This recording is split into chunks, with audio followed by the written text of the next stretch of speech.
Greetings, people of intellect. This is my book review of Zen and the Art of Motorcycle Maintenance by Robert M. Pirsig.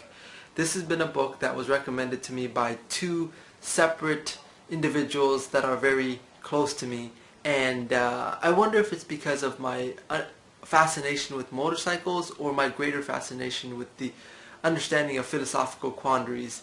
Nevertheless, it was a well-advised recommendation for me.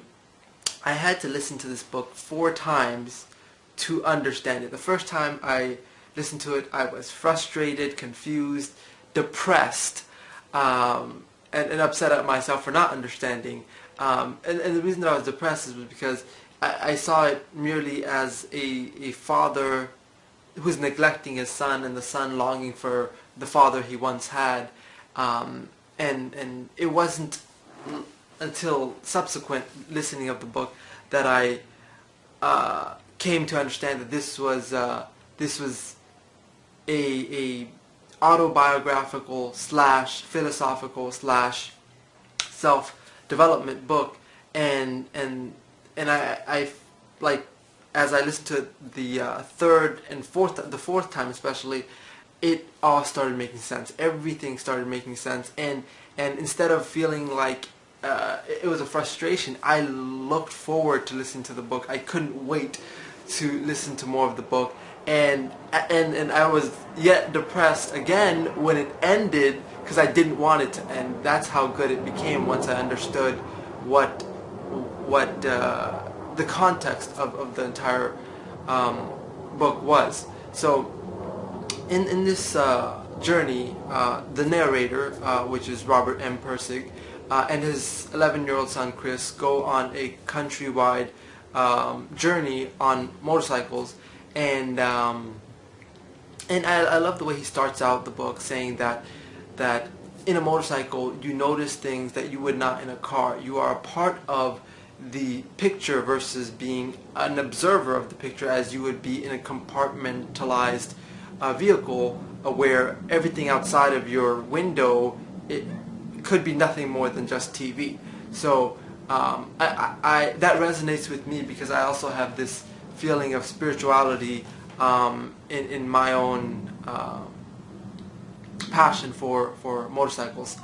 And the narrator, through his journey, he does a lot of tattakwas, which are intellectual discussions, and he brings up a lot of philosophical questions about the nature of the world, about how we can understand the world, and something that he really takes a lot of time discussing is the metaphysics of quality, and so there are a lot of things that he relates to the art of motorcycle maintenance, and he brings up or he concludes that the motorcycle that you're working on is not necessarily the way you work on the motorcycle is a representation of the way you work on yourself.